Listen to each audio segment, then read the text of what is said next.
70 दशक के देश की आज़ादी के बाद दुनिया में आज भारत का परचम लहरा रहा है। 2019 से भी ज़्यादा बढ़ चढ़कर मतदान करें और देश के हित को ध्यान में रखकर। आज सबसे ज़्यादा अत्याचार आदिवासी मुख्यमंत्री रहते आदिवासी पर ही हो रहा है।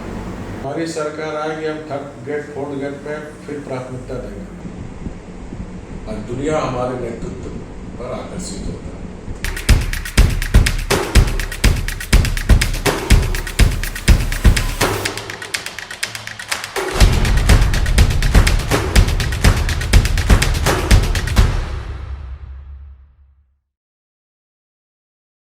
नमस्कार, स्वागत है आपका इनसाइड झारखंड न्यूज देख रहे हैं आप और मैं हूं आपके साथ ट्विंकल गुप्ता। और आज के इस कार्यक्रम में हम करेंगे बातें आपके सरोकार की, बातें राजनीति की, बातें हमारे झारखंड की। तो आइए करते हैं मुलाकात।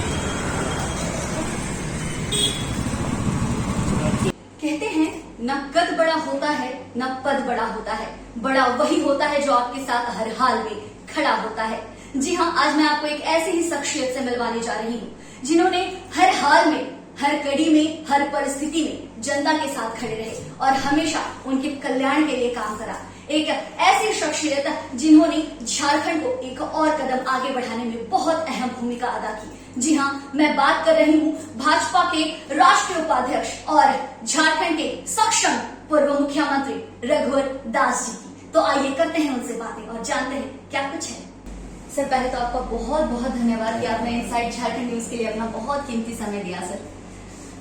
सर, ऐसे तो आप किसी परिचय के मोहताज नहीं है। आपके बारे में सभी चीजें जानते हैं। आपने जो कार्य किए हैं उसकी महत्ता भी हम सबने देखी है, झारखंड की जनता ने। लेकिन सर, आप एक तरफ नेता हैं और एक तरफ आम इंसान, जैसे हम हमेशा देखते हैं जिस तरीके से आप पूजा पाठ और अन्य गतिविधियों में हमेशा आगे रहते हैं। तो सर, जैसा मैंने आपके बारे में पढ़ा है कि जब आपने अपनी राजनीति करियर शुरू की थी तो आपके पिताजी जो थे वो नहीं चाहते थे कि रघुवर आप राजनीति लाइन पे जाओ, आप कुछ और करो। तो सर, जैसे एक होता है बच्चे के लिए कि माता पिता के सपनों से हटके अपनी एक अलग दुनिया बनाना और उस पर प्रूफ करके दिखाना, तो सर आपने ये प्रूफ किया। कितना कठिन हुआ सर आपके लिए? देखिए, मैं एक बहुत ही सामान्य परिवार, मजदूर परिवार से आता हूँ और मेरी राजनीतिक शुरुआत जो है वो छात्र आंदोलन से शुरू हुई। और छात्र आंदोलन में एक इमरजेंसी में गिरफ्तारी भी हुई, गया सेंट्रल जेल में भी रहना हुआ। और वो आंदोलन थे जो भ्रष्टाचार, उस समय कांग्रेस की सरकार थी, अब्दुल गफूर जी मुख्यमंत्री थे, और जो शिक्षा में गिरावट थी उसके खिलाफ पूरे देश में छात्र आंदोलन चल रहा था। और उससे प्रभावित होकर उसे मैंने आईए से एडमिशन लिया था और छात्र आंदोलन में कूद पड़ा। छात्र आंदोलन कूद पड़ने के बाद मेरा जीवन वहीं से बदला। गिरफ्तारी के बाद जब इमरजेंसी हटा तो रिहाई, और फिर 1980 में जब भारतीय जनता पार्टी की गठन हुई तो मैंने भारतीय जनता पार्टी की सदस्यता ग्रहण की और पार्टी के प्रतिबद्ध कार्यकर्ता रहते हुए पार्टी की विचारधारा, पार्टी को आगे बढ़ाने का काम करते हुए आज मैं इस मुकाम तक पहुंचा। और ये सिर्फ भारतीय जनता पार्टी में ही संभव है जहाँ एक सामान्य कार्यकर्ता भी शिखर पर पहुंच सकता है। सर, जैसे है कि जब भी हम किसी फील्ड में जाते हैं तो जैसे मैं सर अपने जर्नलिज्म की बात करूं तो हमारा कोई ना कोई आदर्श होता है, एक शख्सियत होता है जिसे देखकर लगता है कि हाँ, हमें उसके जैसा बनना है। सर, आपकी लाइफ में ऐसा कौन था जिसे देखकर आपको ये प्रेरणा मिली कि नहीं, मुझे राजनीति के लाइन में जाना है? देखिए, छात्र आंदोलन में प्रभावित था लोकनायक जयप्रकाश नारायण जी से, और जब फिर राजनीति पे आए 1980 में तो श्रद्धेय अटल बिहारी वाजपेयी से काफी प्रभावित था। तो मेरे लिए दोनों आदर्श पुरुष हैं और उन्हीं के कदमों में अनुसार चलते हुए राजनीति के शिखर तक मैं पहुंचा। सर, एक चीज और है जो हम सभी जानते हैं कि जमशेदपुर आपके लिए लौह नगरी जन्मभूमि भी रही है और कर्मभूमि भी रही है। बात करें टाटा स्टील की सर, तो आपने लंबे समय तक टाटा स्टील में काम किया और वहाँ के आप रिटायर कर्मचारी भी रह चुके हैं। सर, वहाँ की कुछ बातें कि आज अगर वहाँ के लोगों से मिलते हैं या फिर आज भी सर जिस पद पे आप हैं सर, तो लोगों के कल्याण के लिए या फिर टाटा स्टील हमेशा जाना आना होता रहता हो सर, क्या अनुभव रहा उस समय और अभी का? देखिए, समय और परिस्थिति बदलती रहती है।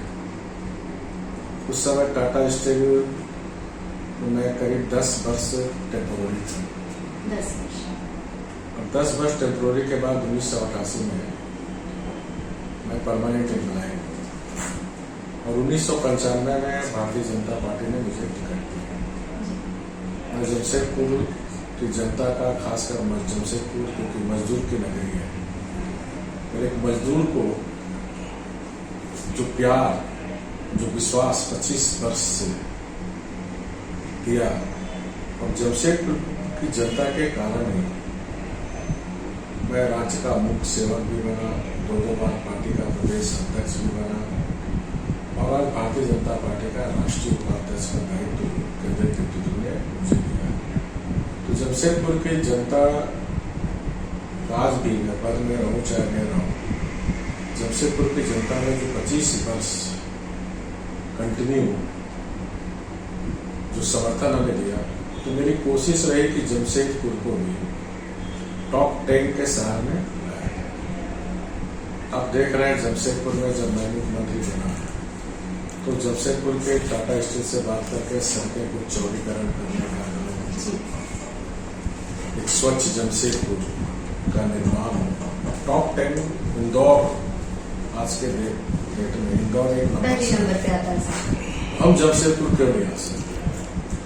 इसके लिए मैंने प्रयास भी किया और आज आप देखें जमशेदपुर के तमाम सड़कें, टिलको से लेकर कर्मा हो, बारीडी हो, सारे सड़कें 5 वर्ष के अंदर हमारे मुख्यमंत्री काल में चौड़ा होने का, करने का काम भी हो, शुरुआत हुई थी सर। दूसरा एक डोबो में भी मैंने पुल बनवाया ताकि उधर के लोगों को रांची जाना हो, और जमशेदपुर यातायात सुगम, एक पुल हमने लुआबासा में भी बनवाया, और गोविंदपुर कॉरिडोर भी बनाने का काम जो वर्तमान सरकार रोक दी, ताकि जमशेदपुर में जो एक जाम की समस्या है उससे जमशेदपुर की जनता को निजात मिले। सीधे लोहाबासा गोविंदपुर से NH-33 मिल जाए ताकि Tata Motors company, cement company, अन्य कंपनियां की गाड़ी बाहर और जमशेदपुर जाम से मुक्ति मिले, स्वच्छ सुंदर शहर का निर्माण। सर मतलब अगर ऐसा बोलूं तो गलत नहीं होगा कि आपने ये जो प्यार बटोरने का सिलसिला है वो आपने टाटा स्टील से ही शुरू कर दिया था? निश्चित। क्योंकि सर जिस तरीके से मुझे लगता है आपके टाटा स्टील के कर्मचारी आज भी, आपने कहा कि आपको उतना ही प्यार देते हैं जब उस वक्त देते थे, तो ये बहुत बड़ी बात है सर। और सर एक सवाल जो अभी के परिप्रेक्ष्य में बहुत ज्यादा इम्पोर्टेंट है सर, मुझे लगता है कि आज जो विपक्षी पार्टियां हैं उसके लिए चुनाव जीतना मुद्दा नहीं है, बीजेपी को हराना मुद्दा है। तो क्या लगता है सर अभी जो लोकसभा और विधानसभा चुनाव सामने खड़ी है उसका बीजेपी कैसे, कितनी चुनौतियां होने वाली है बीजेपी के लिए? देखिए, हर राजनीतिक दल के लिए चुनाव एक चुनौती है, और बीते 9 वर्ष में माननीय अपने लोकप्रिय, जनप्रिय और दुनिया के सर्वाधिक लोकप्रिय प्रधानमंत्री आदरणीय नरेंद्र भाई मोदी जी के नेतृत्व में जो देश की जनता की सेवा के कार्य में, गरीब कल्याण के काम में, और ये देश में जो सुशासन आया उससे देश की जनता काफी खुश है। दुनिया का भारत पहला देश है जहां कोरोना काल में से लेकर अभी तक 80 करोड़ लोगों को निःशुल्क अनाज वितरण कर रहे हैं। आज देश की मान प्रतिष्ठा विश्व में बढ़ी है। आज दुनिया का सर्वाधिक लोकप्रिय नेता अगर कोई है तो हमारे भारत माता के धरती से जन्म लिए हुए नरेंद्र मोदी जी, खुद गरीब परिवार से आते हैं। कि हम हर भारतीयों के लिए गर्व है, चाहे अमीर हो चाहे गरीब हो, हमारा घर का एक बेटा आज दुनिया का सर्वाधिक लोकप्रिय है। और जिस तरह माननीय प्रधानमंत्री जी ने 9 वर्षों में, चाहे देश की अर्थव्यवस्था हो, आज देश की अर्थव्यवस्था जहां कोरोना काल में जो विकसित कंट्री है, चाहे अमेरिका हो, फ्रांस हो, जापान हो, चाइना हो, उसकी अर्थव्यवस्था लड़खड़ा गई थी, लेकिन भारत इस कोरोना वैश्विक महामारी में भी जो ब्रिटेन 200 वर्ष हमारे देश पर राज किया, उस ब्रिटेन की अर्थव्यवस्था को पछाड़कर दुनिया का 5वीं अर्थव्यवस्था भारत बना। ये हम सब भारतीयों के लिए गौरव का विषय है। जी सर। और आज चाहे इंफ्रास्ट्रक्चर के सेक्टर में देखिए, जिस सेक्टर में जाइए, जो देश की जनता चाहती थी, कनेक्टिविटी, चाहे रोड कनेक्टिविटी हो, एयर कनेक्टिविटी हो, इलेक्ट्रिसिटी कनेक्टिविटी हो, तो ये जोड़ने का काम हर सेक्टर में मोदी जी के नेतृत्व में हुआ। और आज गरीब से गरीब जनता का जीवन स्तर ऊंचा हो रहा है। अभी 2 दिन ही एक समाचार पत्र में आया कि दुनिया ने कहा कि भारत तेजी से गरीबी रेखा से ऊपर उठ रहा है। ये मोदी जी के 9 साल के शासन का। और आज देश की जनता, गरीब जनता मोदी जी से अगाध प्रेम करता है। और इसी से घबरा कर ये सारे जो वंशवादी पार्टी, 1-2 पार्टी को अगर हम छोड़ दें, तो सारे वंशवादी पार्टी जब सत्ता में थे तो इस देश को, इस राज्य को लूटने का था। कि वंशवादी पार्टी और भ्रष्टाचारी पार्टी लोग आज एक होकर, जो मोदी जी का संकल्प था, न खाऊंगा न खाने दूंगा, और जिसके कारण जो देश को 50 साल से ज्यादा कांग्रेस पार्टी ने लूटी। जो क्षेत्रीय पार्टी, चाहे वो झारखंड मुक्ति मोर्चा हो, चाहे राष्ट्रीय जनता दल हो, चाहे उत्तर प्रदेश में समाजवादी पार्टी हो, या फिर पश्चिम बंगाल में ममता जी की सरकार, ये सारी परिवारवादी और वंशवादी पार्टी जिन्होंने राज्य और देश को लूटा। आज देश की जनता भी चाहता पाई का हिसाब। तो आज सारे लोग का एक ही है, मोदी जी को हटाओ, भारतीय जनता पार्टी की सरकार को हटाओ। लेकिन ये मुंगेरी लाल के हसीन सपने देख रहे हैं। जिस तरह 2 बार से देश की जनता हर चुनाव में इस तरह का गठबंधन का नारा देते हैं, लेकिन देश की जनता हर बार मोदी जी के नेतृत्व में एक स्थिर सरकार, एक मजबूत सरकार फिर 2024 में बनाएगी। सर, ये बहुत अच्छा लगा जान के कि आपने जिस तरीके से कहा कि विपक्षी पार्टी मुंगेरी लाल के हसीन सपने देख रही है।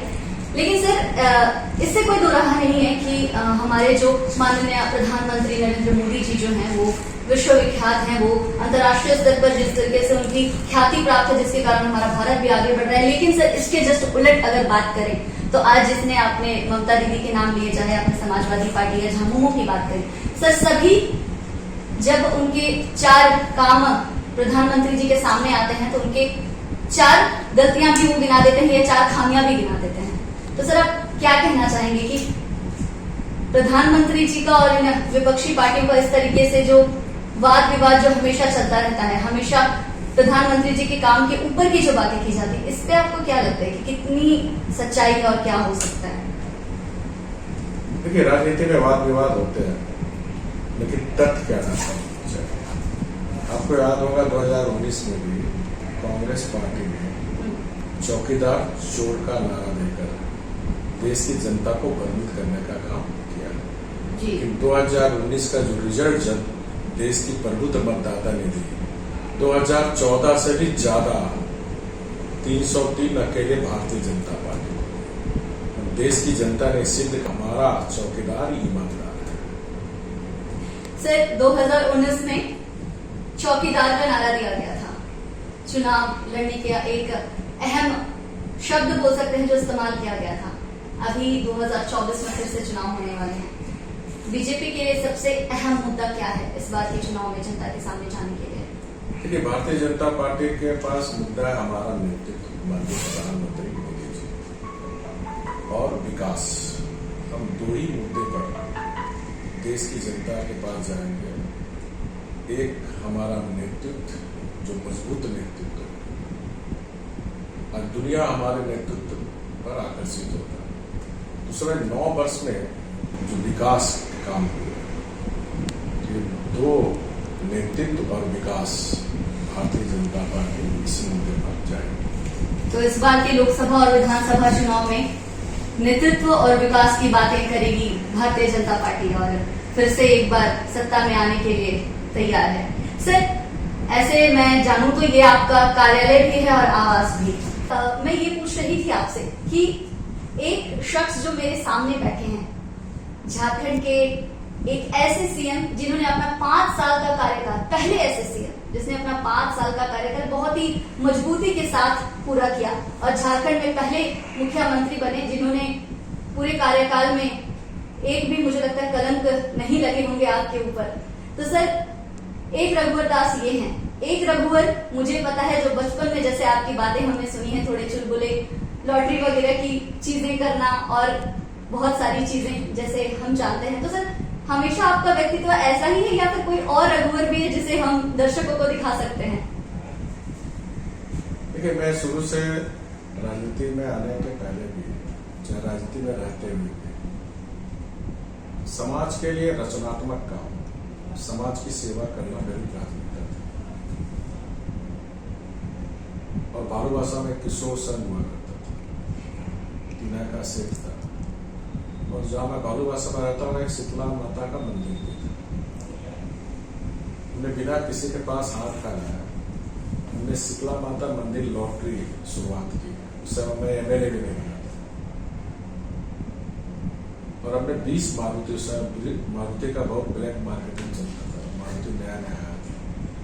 हमने जगह जगह, चाहे टेल्को गेट हो, चाहे मूसागनी हो, चाहे साक्षी बाजार हो, चाहे आदिपुर हो, बिष्टुपुर हो, जगह जगह टिकट बेचने का काम करके, जो आज भालूबासा चौक में किशोर दत्त देख रहे हैं, और वहाँ हमने गरीब बच्चों के लिए फिर बुक बैंक सोसाइटी भी बनाया था, जहाँ गरीब बच्चों को किताब निःशुल्क मिल सके। उसके साथ साथ शीतला मंदिर का भी निर्माण हमने अब किया और एक शीतला भवन भी बनाया। सर, शीतला मंदिर जो आपने बनाया है, मुझे लगता है वो लॉटरी के पैसों से ही। शीतला भवन भी बना और शीतला भवन भी, जहाँ भालूबासा बस्ती में मध्यम और गरीब तबके के लोग हैं, तो शादी विवाह या सांस्कृतिक कार्यक्रम में कम पैसे पर भवन उपलब्ध हो। तो शुरू से मेरी, जब मैं एमएलए भी नहीं बना था, तो सामाजिक राजनीति के साथ साथ सामाजिक और रचनात्मक काम में रुचि थी और गरीब की सेवा अधिक से अधिक हो, गरीब भी गरिमा के साथ जीवन जिए, ये मेरा जीवन का उद्देश्य था। और जब आदरणीय प्रधानमंत्री मोदी जी के नेतृत्व में हम डबल इंजन की सरकार बनी, 5 साल हमने विकास हमारी प्राथमिकता थी, क्योंकि झारखंड में अपार संभावना है, प्राकृतिक संसाधन से भरपूर झारखंड में। अगर कमी थी तो नियत की, कमी थी नीति की। और इस 5 वर्ष में जो सभी राज्य की गोद में जो गरीबी पल गई थी, उस गरीबी को समाप्त करने का हमने संकल्प किया। और आपने देखा 5 साल में हमने राज्य की इंफ्रास्ट्रक्चर, सड़कें, जो सड़कें 2014 अलग राज्य होने के 2014 तक 22,234 किलोमीटर 14 साल में बने, हमने 5 साल में 22,863 किलोमीटर सड़क, इतनी फास्ट रोड। जो उच्च स्तरीय पुल 14 साल में 147 बने थे, हमने 5 साल में 131 पुल बनाए। झारखंड में 68 लाख परिवार रहते हैं, मात्र 38 लाख घर में बिजली थी, 30 लाख घर हमारा अंधेरा था। माननीय प्रधानमंत्री जी का था, हर 3 महीने प्रधानमंत्री जी मॉनिटरिंग करते थे कि हर घर तक, गरीब के गरीब घर तक बिजली पहुंचनी चाहिए। 5 साल के अंदर हमने 30 लाख घर में बिजली पहुंचाने का काम किया। और जो झारखंड में हमारी बच्चियां काफी पलायन करती थी, जिसके कारण न सिर्फ उसकी आर्थिक शोषण बल्कि शारीरिक शोषण भी होता। ये पलायन जो झारखंड पे कलंक था, उस कलंक को भी मिटाने के लिए हमने नीतियां बनाने का काम किया। और टेक्सटाइल पॉलिसी झारखंड का जो बना हमारे सामने, देश का सबसे बढ़िया टेक्सटाइल पॉलिसी, और काफी टेक्सटाइल के क्षेत्र में निवेश भी हुए, चाहे अरविंद मिल्स हो, चाहे ओरिएंट क्राफ्ट हो, किशोर एक्सपोर्ट हो। और जो बच्चे बच्चियां तमिलनाडु तिरचूर जाती थी 10,000-12,000, उसको घर में हमने नौकरी देने का काम किया।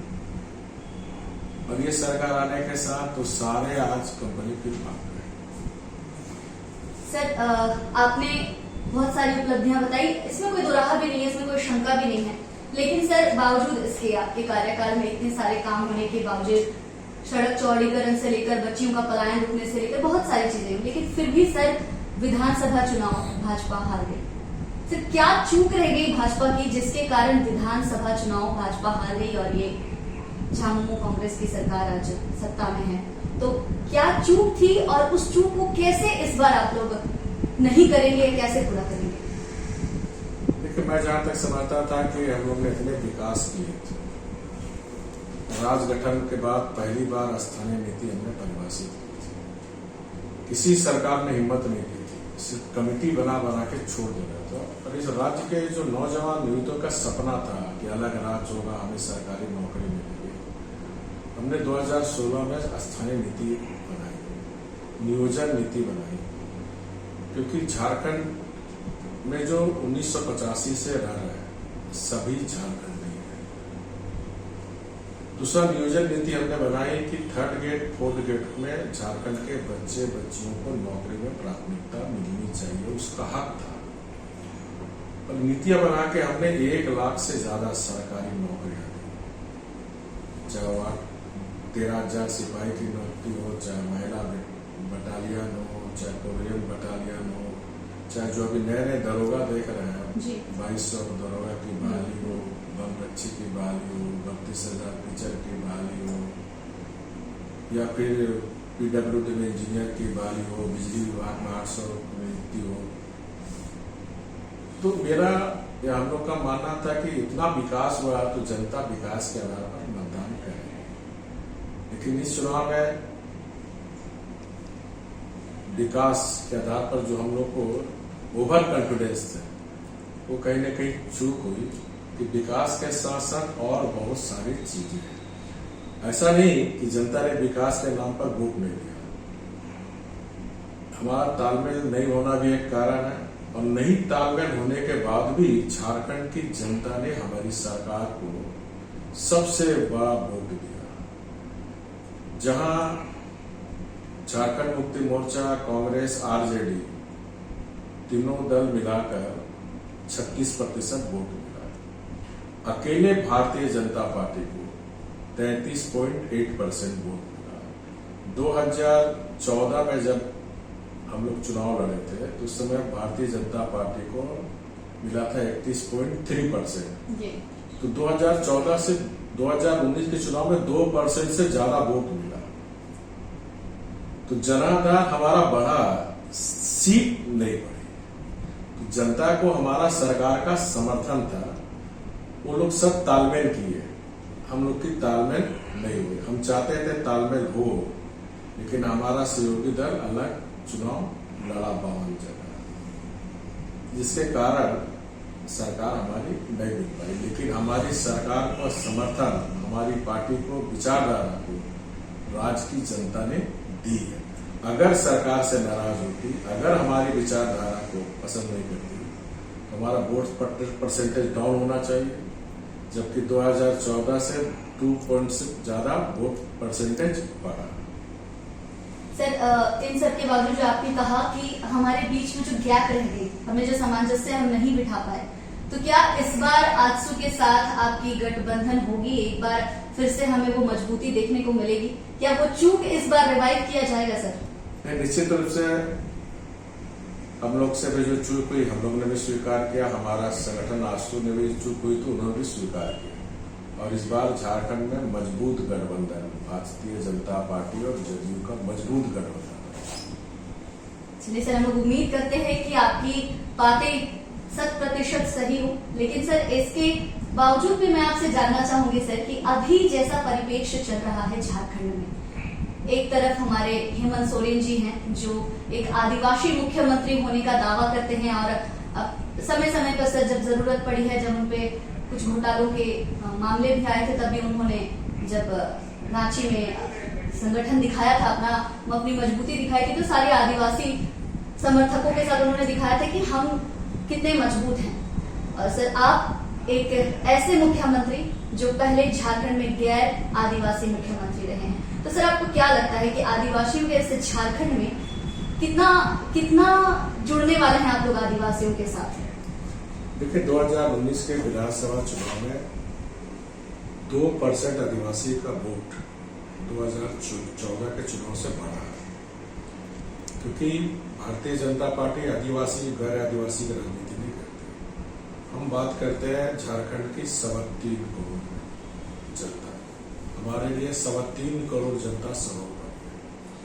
ये जो वोट बैंक की राजनीति, ये जो बाहरी भीतरी की राजनीति, ये क्षेत्रीय, और जितना हमारे मुख्यमंत्री काल में आदिवासी समाज का विकास हुआ, पहली बार जो हमारा आदिवासी समाज का मानकी मुंडा जो प्रारंभिक व्यवस्था माझी परगना, वो हमने 2-2 हजार रुपया महीना देने का काम किया, ताकि हमारी झारखंड की संस्कृति बचे रहे।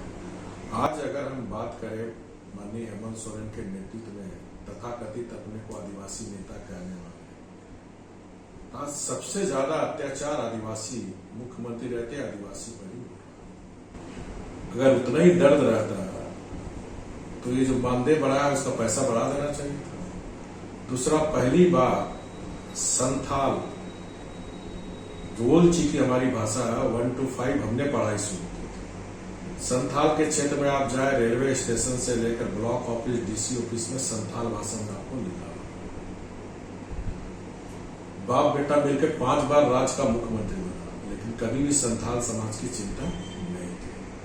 लुगुबरा जो संथाल समाज का अंतर्राष्ट्रीय धार्मिक स्थान है, उसको राजकीय मेला हमारी सरकार ने घोषित किया, हमने म्यूजियम बनाने का।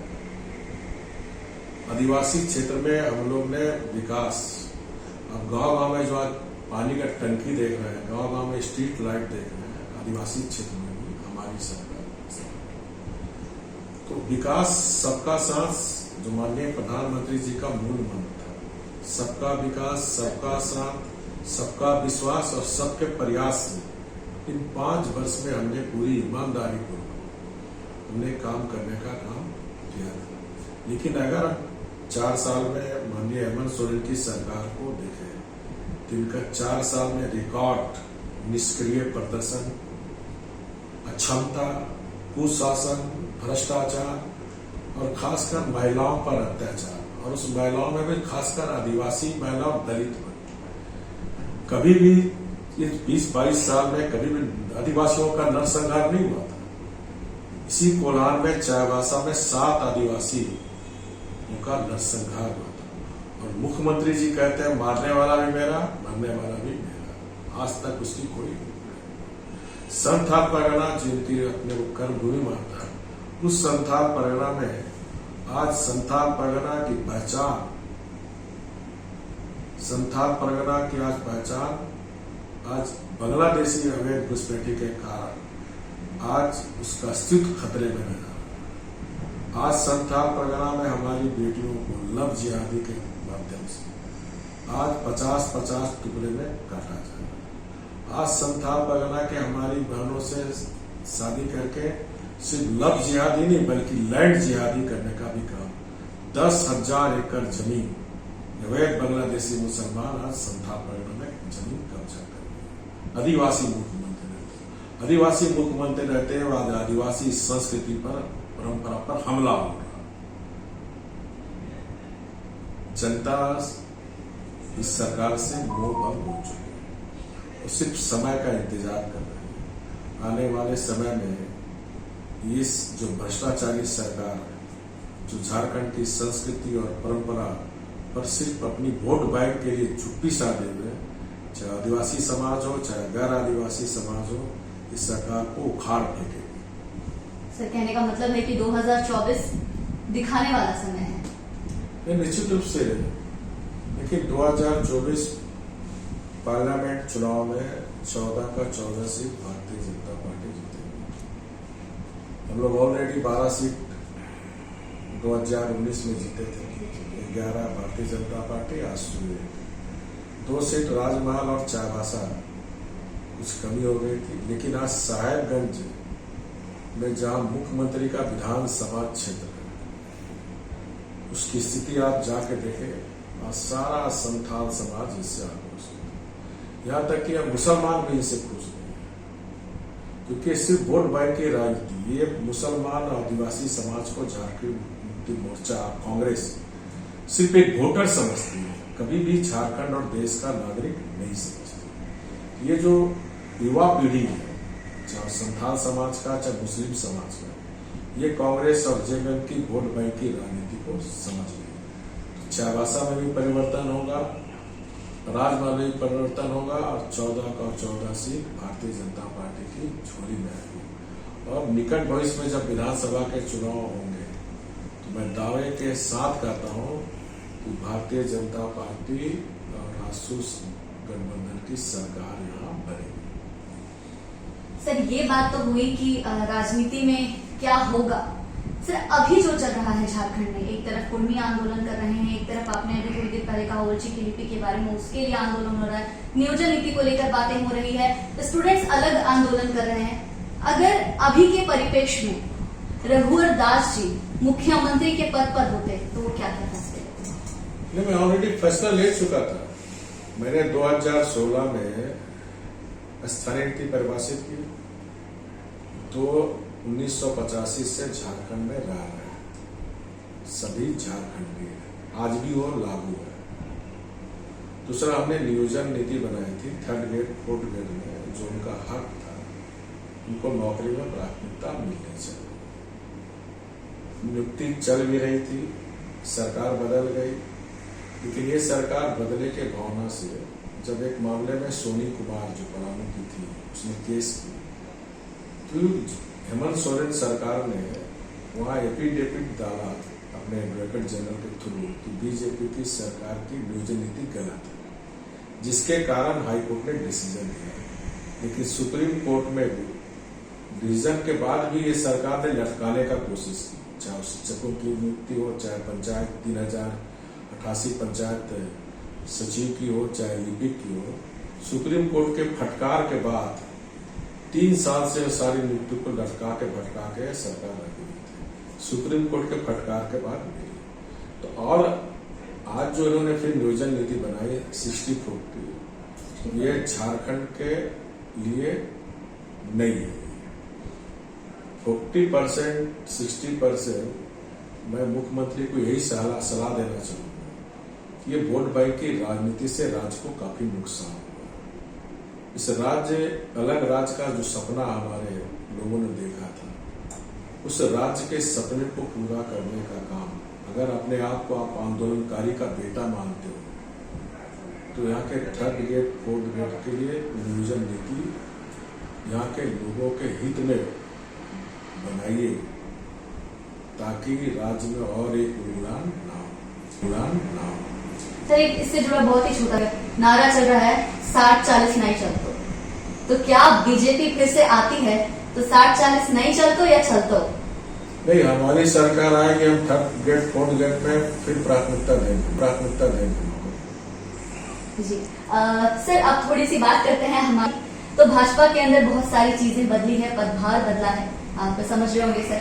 एक हमारे झारखंड के प्रथम मुख्यमंत्री बाबूलाल मरांडी जी हैं, एक तरफ हमारे झारखंड के पहले ऐसे मुख्यमंत्री जिन्होंने अपना 5 साल का कार्यकाल बहुत ही सक्षमता पूर्वक पूरा किया, उन्हें अभी बाबूलाल मरांडी जी को अभी प्रदेश अध्यक्ष के तौर पर पदभार सौंपा गया है। तो सर, अगर बीजेपी जीतती है तो क्या हमें एक बार फिर से मुख्यमंत्री के रूप में रघुवर दास जी का सानिध्य प्राप्त होगा या बीजेपी चीजों में बदलाव करेगी? देखिए, भारतीय जनता पार्टी एक लोकतांत्रिक पार्टी है। हर 3 वर्ष में प्रखंड से लेकर जिला प्रदेश अध्यक्ष तक हमारा चुनाव होता है, और जो पूर्व हमारे अध्यक्ष थे दीपक प्रकाश जी का 3 साल पूरा हो गया था, और इसीलिए अभी चुनावी पीरियड है, इसको ध्यान में रखते हुए राष्ट्रीय नेतृत्व में बाबूलाल मरांडी जी, जो झारखंड के पूर्व मुख्यमंत्री और एक सूझे हुए नेता है, उनको प्रदेश का अध्यक्ष बनाने का काम किया। मैं उन्हें शुभकामना देता हूँ। हमारी पार्टी में सामूहिक नेतृत्व होता है, टीम वर्क होता है। आप राष्ट्रीय स्तर से देखिए, चाहे प्रदेश स्तर पर देखिए, या जिला स्तर पर देखिए, या मंडल स्तर पर, टीम वर्क। हमारी पार्टी कोई वंशवाद और परिवारवाद की पार्टी नहीं। एक परिवार का वहां से फरमान जारी होगा, नीचे तक चलेगा। यहाँ राष्ट्रीय स्तर पर टीम, प्रदेश स्तर पर टीम, जिला स्तर पर टीम, मंडल स्तर पर टीम, और टीम भावना के तहत ही हम लोग काम करते हुए ये जो निष्क्रिय सरकार है, निकम्मी सरकार, अक्षम मुख्यमंत्री को उखाड़ फेंकेंगे। सर तो ये माने कि हमें फिर से झारखंड के मुख्यमंत्री के तौर पर रघुवर दास जी मिलने वाले हैं? देखिए, यहाँ सवाल मुख्यमंत्री और मंत्री का नहीं है। सवाल है इन लूटोरों से जो प्राकृतिक संसाधन को लूट रहे हैं, इससे झारखंड को बचाने का।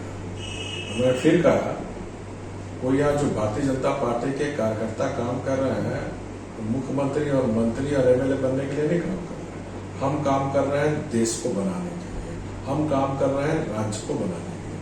और चुनाव के बाद मुख्यमंत्री कौन बनेगा, प्रधानमंत्री कौन बनेगा, हमारा संसदीय वोट निर्णय रहता है।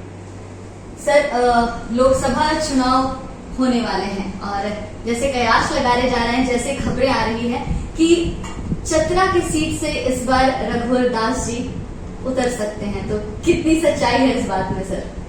देखिए, इस तरह खबरें चलते रहती है, तो गलत मान लिया जाए सर इसको? है? तो गलत मान लिया जाए सर इसको कि आप चतरा की सीट से इस बार लोकसभा का चुनाव नहीं लड़ रहे हैं? एकदम गलत खबर है, क्योंकि अभी लोकसभा चुनाव की तिथि तय नहीं हुआ। अभी समाचार पत्र को कहां से मालूम हो गया? टिकट बढ़ गया है सर? मीडिया वाले होते ही हैं सर, चीजें अंदर कराते हैं। ठीक है सर ये सारी बातें तो अलग हुई। सर एक सवाल मैं थोड़ा सा राजनीति से हटके राजनीति के विरुद्ध करना चाहूंगी। सर झारखंड की बात करते हैं, पूरे भारत की बात करूंगी तो सैकड़ों लिस्ट में नाम आ जाएंगे। झारखंड के साहिबगंज, रूबी का पहाड़, कोई नाम नहीं भूल सकता सर, जितने टुकड़े उसके किए गए थे। अंकिता घर पे सोई होती है दुमका में और कोई उसे आग लगाकर चला जाता है। सर उधर घटना घटी, इधर ट्वीट आने शुरू, रघुवर दास जी की सरकार ने ऐसा किया था, ऐसा हुआ, हेमंत सोरेन की सरकार ने ऐसा किया था, ऐसा किया। सर आरोप प्रत्यारोप, आरोप प्रत्यारोप, बड़े बड़े चैनल इधर 4 लोगों को बिठाती है, इधर 4 लोगों को बिठाती है, घंटों डिबेट करती है। सर आउटपुट क्या निकलता है? क्या सर इन सब चीजों से जो परिवार या जिस लड़की के साथ इन सारी चीजें घटी, क्या वो रिवाइव हो जाती है? क्या उस लड़की को न्याय मिल जाता है? या फिर सर और जो लड़कियां आगे बढ़ रही हैं उनको इन सब से छुटकारा मिलता है? देखिए, जब अक्षम मुख्यमंत्री होते हैं, राज्य में जब कमजोर शासन होता है, तो सारे मुसीबतें अपने आप आ जाती हैं। हमने भी 5 साल सरकार चलाई। अब अभी कुछ दिन पहले कह रहा था बहुत कड़क है। मैं कड़क जरूर था, लेकिन कठोर नहीं था। विकास के प्रति प्रतिबद्धता थी। कानून व्यवस्था स्थिति हमारे रीजन में सुदृढ़ थी। उग्रवाद लगभग समाप्त की ओर थी। जब कानून व्यवस्था राज्य की अच्छी रहेगी तो किसी की असामाजिक तत्व की हिम्मत नहीं कि कुछ कर बैठे।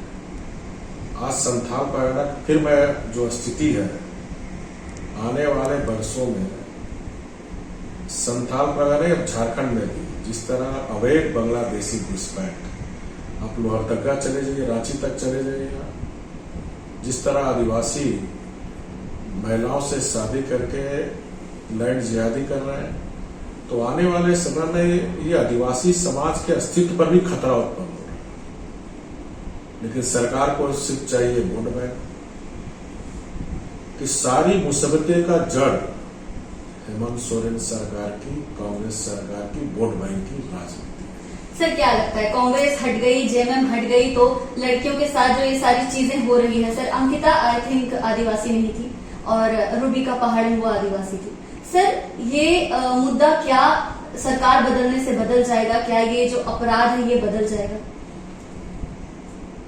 देखिए, अगर मजबूत सरकार रहेगी, कानून व्यवस्था स्थिति सुदृढ़ रहेगी, हमने 5 साल सरकार चलाई। आप बताओ एक भी उदाहरण। किसी की हिम्मत होती थी अवैध बालू, अवैध पत्थर और कोयला में चोरी होने की? जहां से मुख्यमंत्री है उनका प्रतिनिधि आज 1000 अवैध पत्थर के घोटाले में जेल है, मुख्यमंत्री की हिम्मत नहीं कि अपनी प्रतिनिधि को हटा सके, इतना अच्छा मुख्यमंत्री। सारा देश दुनिया देख रहा उसका प्रतिनिधि महीनों से होटवार जेल में बंद है। इसकी हिम्मत नहीं, इतना कमजोर मुख्यमंत्री कि अपने प्रतिनिधि को नहीं हटा सकता। डर है कि कहीं पोल ना खोल दे, हमको भी होटवार जेल ना जाए, इतना कमजोर मुख्यमंत्री। तो जब कमजोर मुख्यमंत्री रहेगा, मैं फिर कहा ना, सारी मुसीबत अपने आप आएगी। तो भारतीय जनता पार्टी में हमें एक झारखंड को एक सक्षम और एक मजबूत मुख्यमंत्री मिलने वाले हैं, जो लड़कियों के हित में हो, आदिवासी हित में हो, किसी भी हित में हो, वो एक स्ट्रॉन्ग फैसला लेंगे बिना किसी हिचक और बिना किसी डर। देखिए, किसी भी राज्य सरकार की जिम्मेदारी होती है सबसे पहले वहां की जान माल की सुरक्षा, सबसे पहला कर्तव्य है। क्योंकि जहां सुरक्षा होगा वहीं विकास होगा।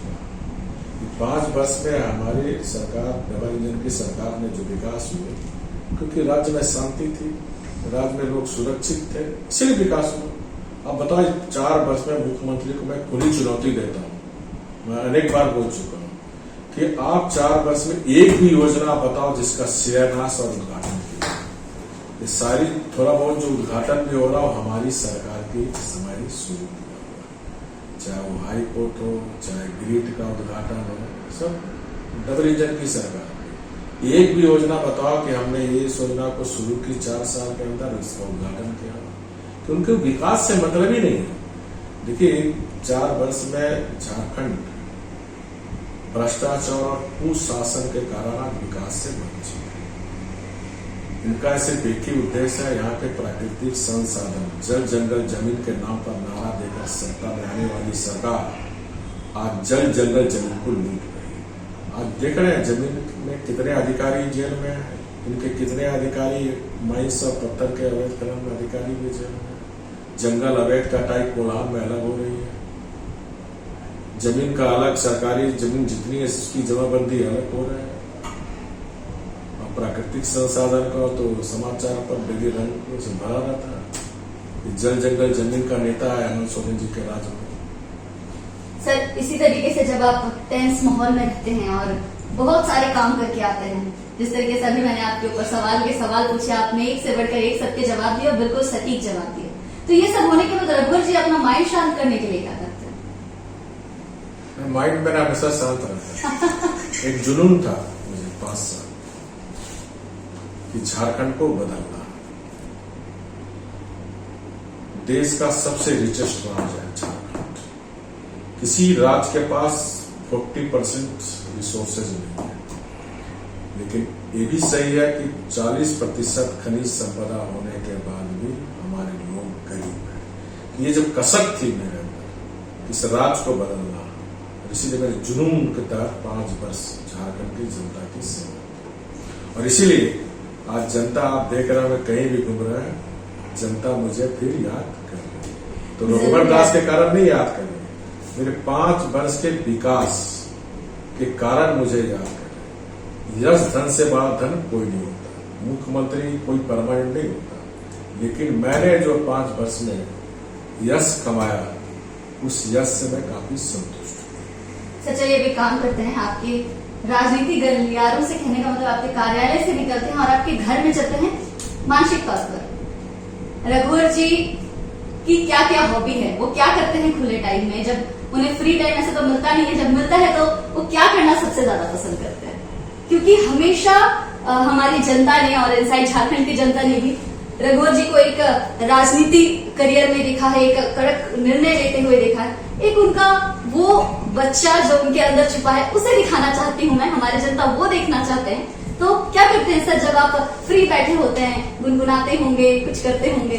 मैं शुरू से किताब पढ़ने की मुझे बहुत आदत है।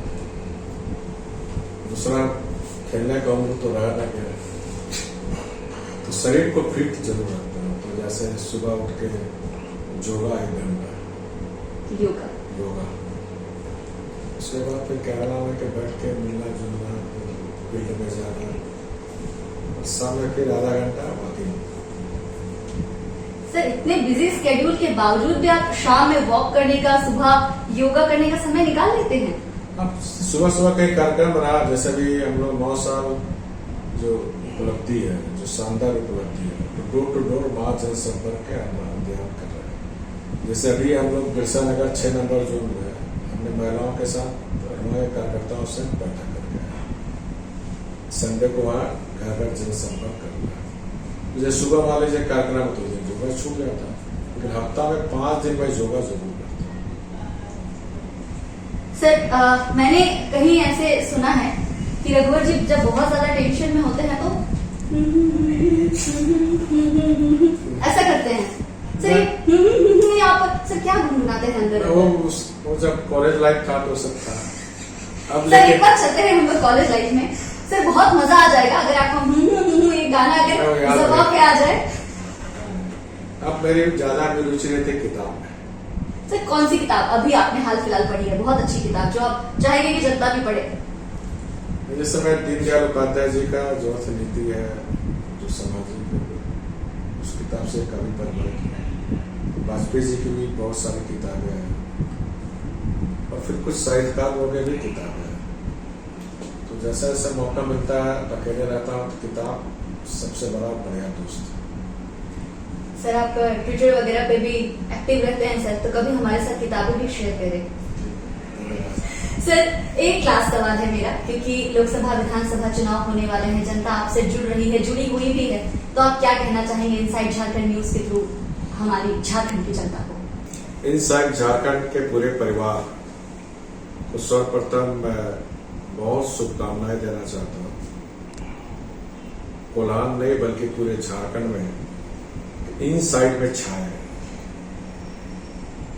और इनसाइड के दर्शकों को भी मेरी ओर से बहुत शुभकामनाएं।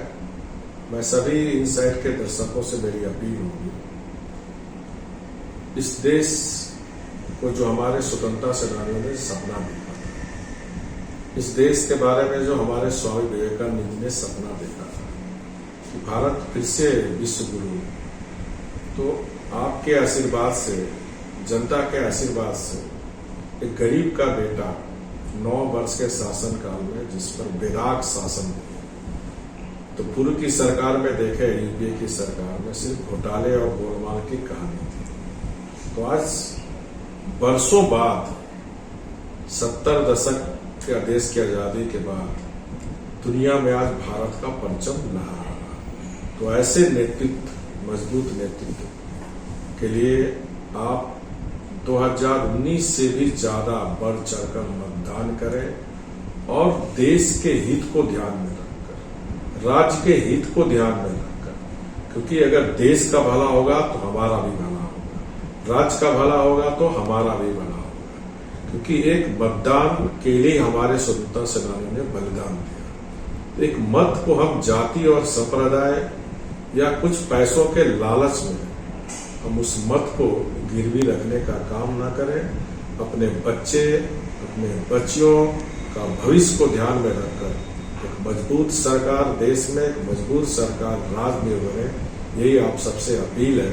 मुझे पूरी उम्मीद है कि जिस तरह 2019 में आप सब ने भारतीय जनता पार्टी एनडीए को समर्थन दिया, इस बार भी लोकसभा के चुनाव में 14 का 14 सीट में आप एनडीए को समर्थन देंगे। बहुत बहुत धन्यवाद।